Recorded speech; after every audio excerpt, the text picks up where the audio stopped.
Hi friends, బెండకాయ పచ్చడి అండి.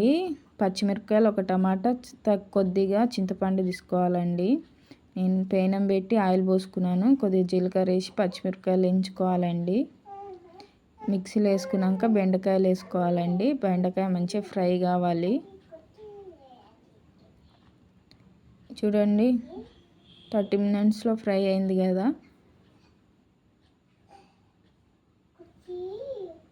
తగినంత సాల్ట్ వేసుకోవాలండి. ఒక 7-8 ఎల్లిపాయలు వేసుకోవాలండి. చూడండి, మంచిగా అయింది కదా. మిక్సీలో వేసుకుందాం.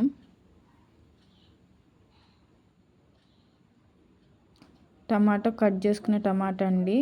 కొద్దిగా చింతపండు వేసుకోవాలి. టమాటాలు కూడా ఫ్రై అయ్యాయండి. ఒకటే టమాటాలు వేసుకోవాలండి, 2 వేయొద్దు. చూడండి, ఎంతో సింపుల్ అయిన బెండకాయ పచ్చడి. ఆయిల్ పోసుకుంటున్నాం చూడండి.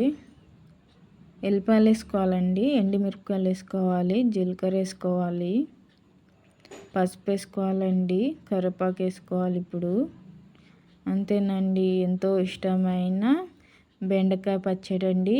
పిల్లలు బెండకాయ కర్రీ చేస్తే తిన్నారు కదా. ఇలా ట్రై చేసి పెట్టండి, చాలా బాగుంటుంది. టేస్టీగా మంచిగా తింటారండి, ఇష్టంగా.